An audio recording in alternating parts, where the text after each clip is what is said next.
Hukum dan hukum hibah harta ni, Doktor, silakan. Okay. Terima kasih kepada DJ yang bertugas petang ni. Assalamualaikum warahmatullahi wabarakatuh. Salatu wassalamu ala asyrafil anbiya wal mursalin wa ala alihi wa ashabihi ajma'in. Yang dihormati sidang pendengar kita pada petang ini. Jadi mudah-mudahan sihat dan dipermudahkan segala urusan, insya-Allah. InsyaAllah. Jadi berkenaan dengan hukum hibah harta, iaitu topik kita pada petang ini. Jadi dia merupakan satu perkara yang penting di dalam Islam.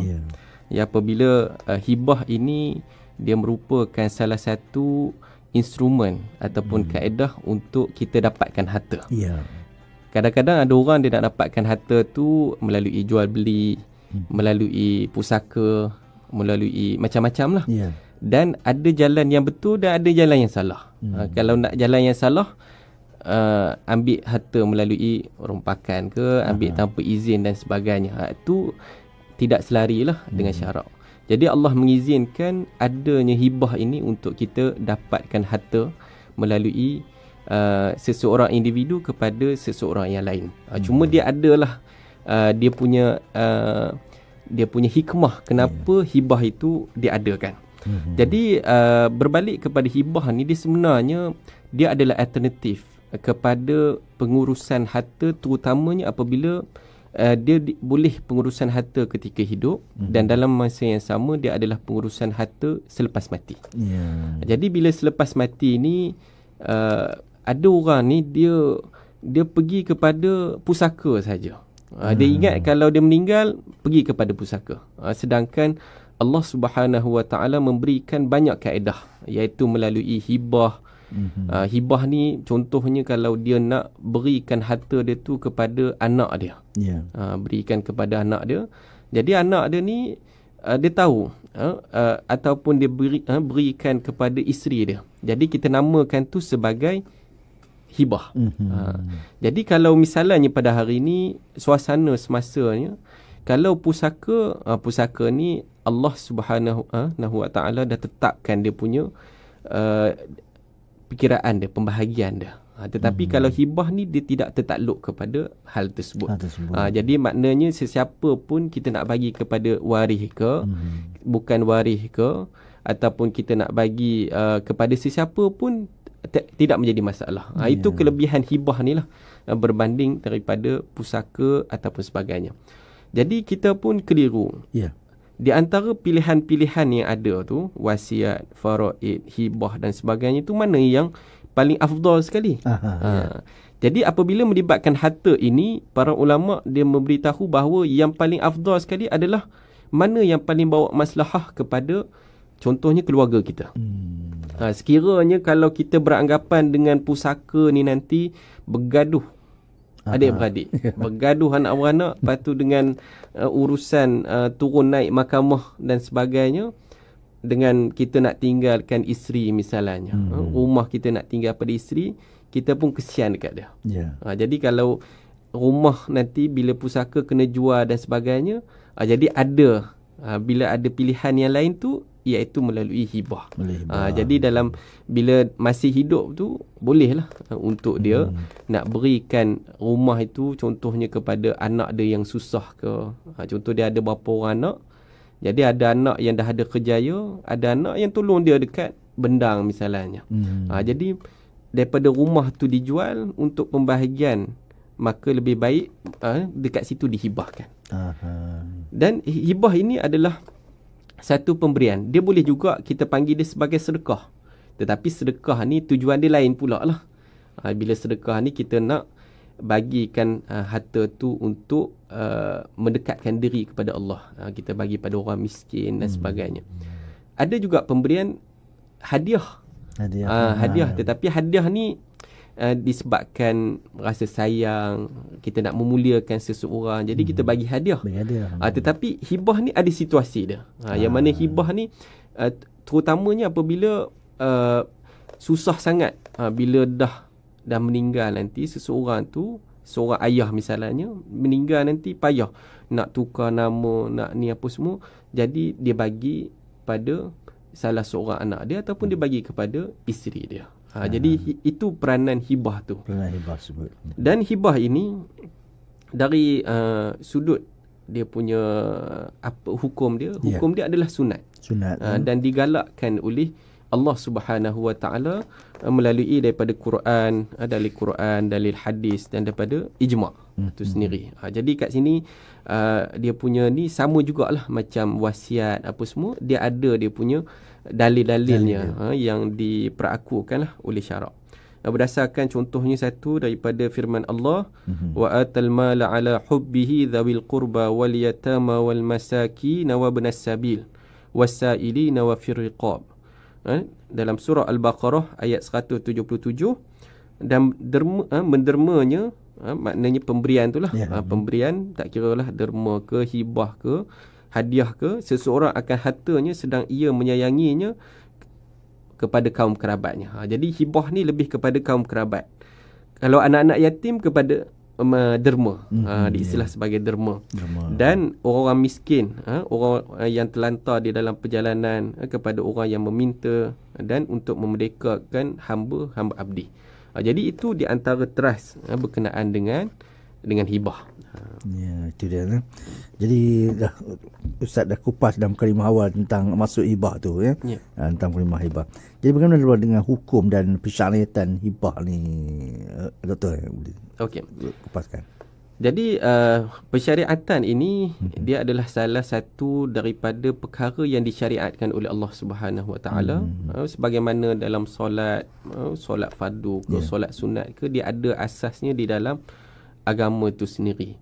Jadi tidak menjadi masalah kepada kita sebab setiap orang ini berbeza dia punya situasi dia. Ada orang sesuai dengan wasiat. Ada orang situasinya sesuai dengan faraid. Tetapi ada orang dia sesuai dengan hibah. Contohnya bila kita mencarum, takaful misalnya. Plan untuk takaful, bila kita mencarum tu, kita tinggalkan keluarga kita, isteri kita tak bekerja, jadi kita pun kira-kira congak balik, kalau dia meninggal ni dia tak tinggalkan apa-apa kepada isteri dia. Jadi dia mencarum. Jadi bila mencarum tersebut, dia nak target isteri dia akan dapat selepas kematian dia 500,000 misalnya. Jadi dia ambil lah package tu. Jadi bila 500,000 ataupun 1,000,000, jadi dia dah hibahkan dekat situ. Dia hibahkan kepada isteri dan anak-anak dia. Jadi dia tak risau dah. Maknanya dalam masa 10 tahun, mungkin dia punya pembelanjaan bulanan dia 2,000, 3,000. Jadi dia dah dekat situ. Jadi dekat situ, itu antara kaedah yang diberikan oleh agama untuk dipilihkan untuk kita lah. Sebab dia tidak seperti mana solat. Kalau solat ni tak ada pilihan. Mesti kena solat fardu tu kena buat lah. Tak ada lah. Kita nak pilih solat ke nak kerja, tak boleh lah. Mesti kena solat. Tetapi bila melibatkan pengurusan harta ni, ada pilihan. Ada keluasannya di situlah. Jadi bila melibatkan hibah ini, kita kena berhati-hati dari sudut rukun dia. Sebab bila biasanya kita ni orang Melayu, kita gunakan konsep hibah ni, kita nak berikan, contohnya kita nak berikan pada isteri kita, kan, harta kita nak bagi ataupun kepada salah seorang daripada anak kita yang susah misalnya. Jadi dalam hal ini rukun dan syarat tu mesti kena perlu patuhi. Sebab ada terjadi bila pemberian tu dibuat, tiba-tiba dapat pertikaian di mahkamah. Di mahkamah. Jadi dia beri dah rumah tu kepada isteri dia, tiba-tiba mungkin ada keadaan yang mak mertua dia tak puas hati dengan dia. Tak puas hati. Ini pun kisah-kisah yang benar juga. Yang terjadi dekat sebahagian orang ni. Jadi bila mertua ni dia tak puas hati dengan menantu ni tadi, jadi dia nak hak dia. Contohnya rumah tu tadi, dia nak hak dia sebab dia dapat 1/6 tu. Jadi bila mungkin dia tak ada rasa apa sangat. Tapi bila adik-beradik dia ada anak lelaki, anak lelaki ni yang mewarisi semua baki. Kira tak pergilah kepada adik-beradik semati tadi. Jadi tengok-tengok nilai balik rumah tu harga RM1 juta. RM1 juta ni maklum lah. Banyak tu kan? Banyak tu. Jadi mak mentua ni daripada mula-mula tak ngam tu. Tapi rasa nak halau ni kesian juga. Kan isteri, bekas isteri kepada anak dia. Jadi bila dalam keadaan macam tu, siapa yang hasut? Adik-beradik. Adik-beradik si mati pula hasut. Si mak ni kena minta tu. Itu hak mak tu. Ikut pusaka tu. Jadi dekat situlah kita peranan kepada hibah ni tadi. Jadi hibah ni apa dia? Mestilah dalam keadaan bila kita nak berikan tu, kita mesti kena berlakunya serahan. Itu syarat dia. Syarat hibah tu. Hibah tu mesti berlaku serahan. Maknanya kalau nama tu kita tukar nama siap-siap. Tukar nama kepada isteri tu misal anda. Jadi bila kita tukar nama tu, jadi kat situ berlaku serahan tersebut.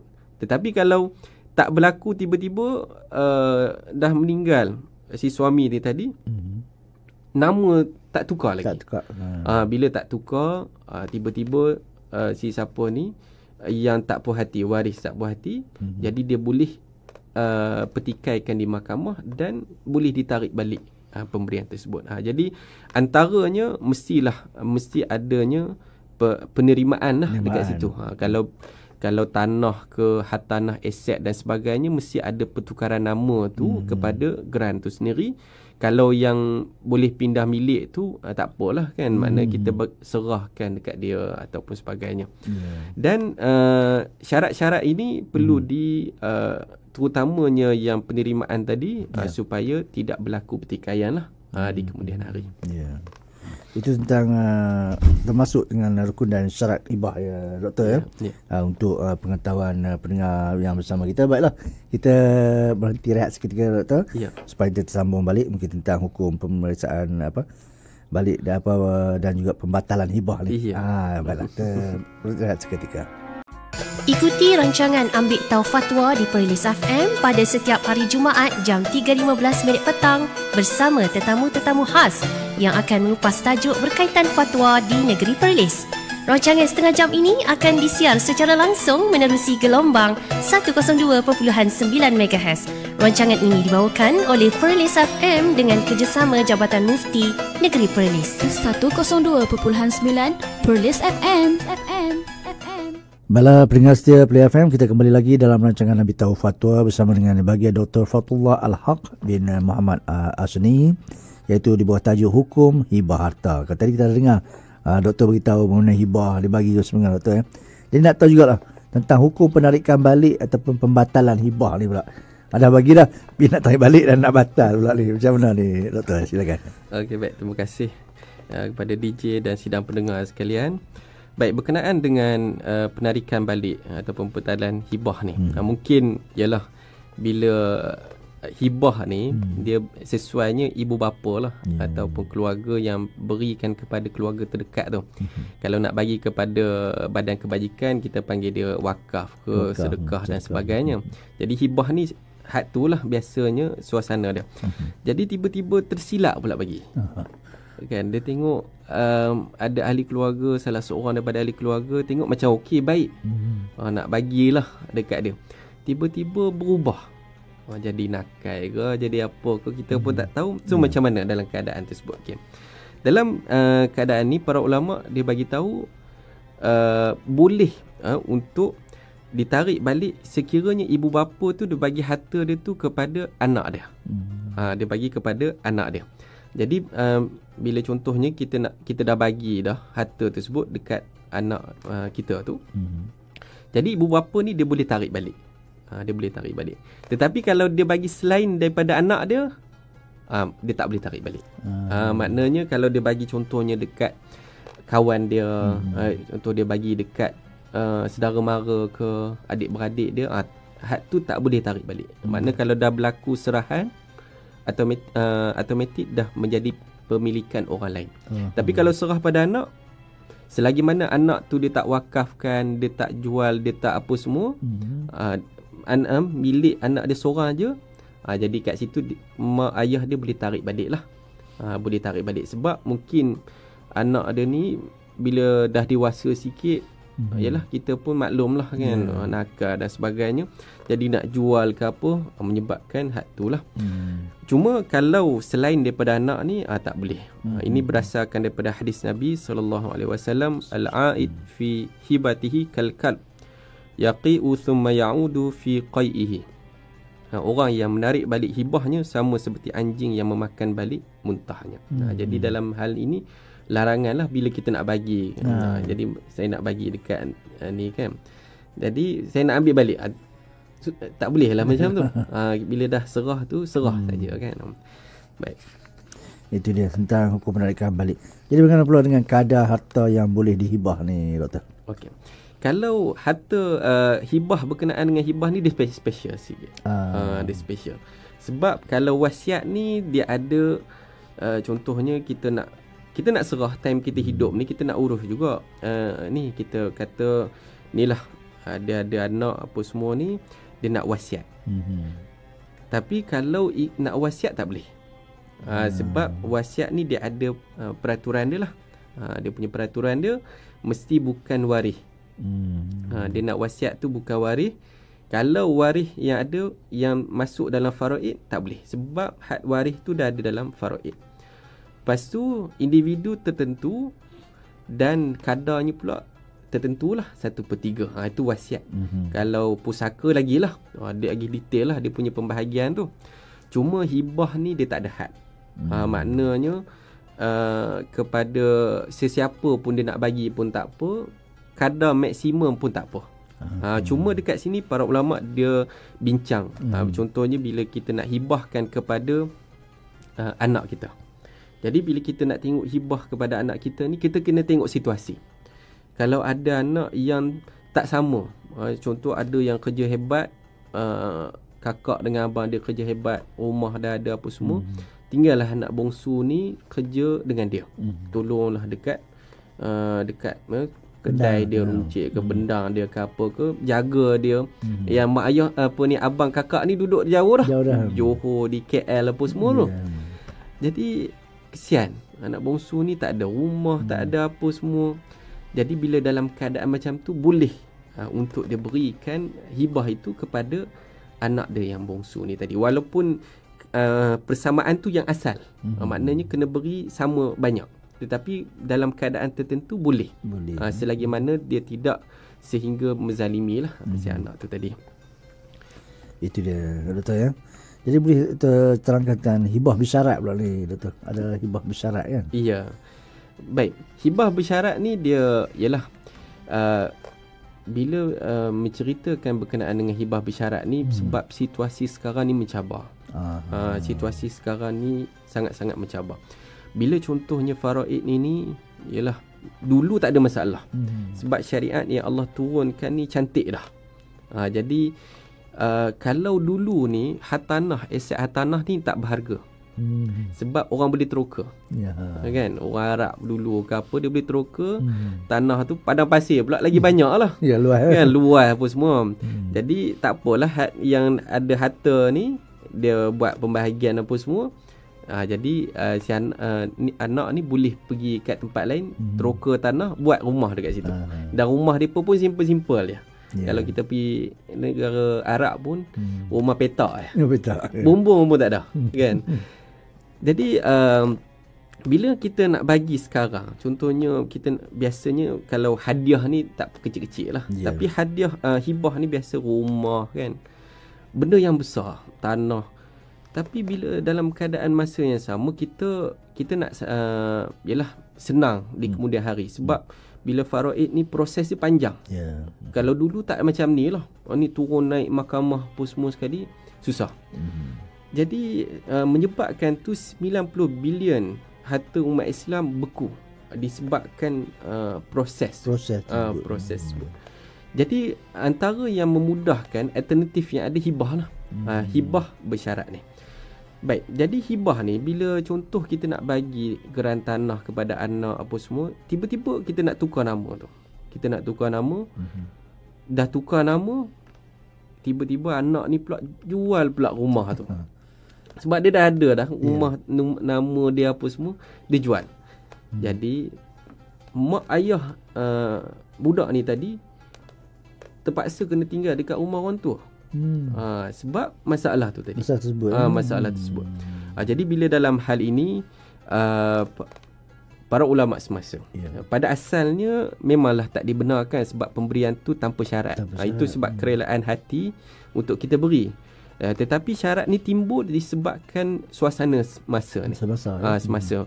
Contohnya apabila dalam fatwa misalnya yang dikeluarkan oleh hukum perundingan, Jawatan Kuasa Perundingan Hukum Syarak Wilayah Persekutuan dan Majlis Penasihat Syariah Suruhanjaya Security dan Bank Negara memberikan kebenaran untuk membuat hibah bersyarat ni. Maknanya hibah bersyarat ni macam mana dia berlaku? Kita berikan harta itu kepada keluarga kita, salah seorang daripada keluarga kita, tetapi berkuat kuasa dia selepas mati. Maknanya selagi mana pemberi itu hidup, tak ada kuasa yang mutlak. Contohnya yang kita hadiahkan ni, hibahkan ni, nak jual ke, nak apa ke, dan surat itu boleh dibuat. Di mana-mana sekarang ni banyaklah konsultan-konsultan yang boleh buat perkara tersebut. Ada dibuat. Jadi kalau contoh yang paling terdekat sekali, takaful lah. Bila ada caruman, adanya hibah dekat situ. Jadi macam saya ceritakan tadi, itulah dah berleluasa lah berkenaan dengan konsep hibah bersyarat ini. Jadi dia memudahkan kepada kita lah sebagai umat Islam untuk menguruskan harta kita, terutamanya bila kita meninggalkan harta kepada keluarga kita. Itu dia. Mungkin jelas sedikitlah kepada pendengar-pendengar setia Pria FM mana maksud hibah bersyarat tadi yang doktor jelaskan, supaya tak timbul kepada ibu bapa tu tadi tak ada rumah tempat tinggal. Kan? Dah bagi dah. Dia kata dah nama dia boleh jual kan. Itu yang dimaksudkan. Jadi itu yang ditunjukkan hibah bersyarat. Baiklah, kesimpulan akhir sebelum kita berpisah dalam rancangan Lebih Tahu Fatwa doktor, mungkin rangkuman daripada keseluruhan tajuk kita hukum hibah harta ni, doktor silakan. Baik. Jadi tinggal satu poin tadi yang selain dibenarkan oleh berapa Jawatan Kuasa Fatwa tadi dan resolusi hukum, ada juga dibahaskan di mahkamah, dan mahkamah hakim-hakim syar'i juga membenarkan perkara tersebutlah, hibah bersyarat tu. Baik, berkenaan dengan kesimpulan perbincangan kita pada petang ini, jadi apabila melibatkan harta ini, perkara yang dia tidak sama dengan urusan ibadat. Bila ibadat ini Allah dah tentukan kaifiat dia macam mana, mengikut kepada Quran dan hadis Nabi SAW. Dan kita tahu bahawa keutamaan dia ada. Solat fardu, kita tak ada pilihan yang lain. Nak solat fardu ke nak solat sunat? Kan, mesti dalam keadaan tu kita kena solat fardu. Hatta walaupun kita solat sunat beribu rakaat pun, tapi kalau kita tak solat fardu, tak jadi. Tapi bila melibatkan harta ini, adanya pilihan. Adanya pilihan di sana yang Allah berikan. Contohnya dalam hal pengurusan harta kita tadi, contoh kalau keadaan kita sesuai dengan hibah, kita pergi hibah. Kalau kita sesuai dengan wasiat, kita pergi wasiat. Dan ada orang situasinya sesuai dengan faraid. Contohnya takdan nak uruskan harta tu waktu hidup. Jadi ketika itu faraid lah jalan dia. Tetapi dalam hal ini Allah nak suruh pada kita, tak naklah berlaku macam-macam yang berlaku pada hari ni lah. Pada zaman sekarang ini berlakunya perebutan, pergaduhan, yang mana kalau harta umat Islam ni beku sebanyak berapa sekarang ni, 90 bilion, dia merugikan umat Islam. Dia sangat merugikan umat Islam. Jadi kat sinilah kita perlu mengambil berat dalam pengurusan harta itu supaya dia diurus dengan baik. Wallahu a'lam. Baik, terima kasih doktor. Tadi saudara, kita telah bersama yang bagi Dr. Fathullah Al-Haq bin Muhammad Asni, itu pensyarah kuis dan juga ahli majlis fatwa negeri Perlis, doktor ya, yang bersama kita pada petang ini membicarakan tajuk hukum hibah harta. Jadi semoga bermanfaat untuk semua pendengar yang mengikuti siaran kita dan juga melalui Facebook, doktor ya, yang bersama kita ketika ini, alhamdulillah. Dan insyaAllah kita akan bersama lagi doktor di lain waktu siaran, insyaAllah, dan rancangan kita fatwa ataupun lain-lain rancangan. Balasara, sampai saja dapat kita bersama. Sekian dulu dari saya Ramli. Sekian wabillahi taufiq. Assalamualaikum warahmatullahi wabarakatuh. Kita kembali bersama DJ Mala dalam Sembang Selapis selepas ini. Ikuti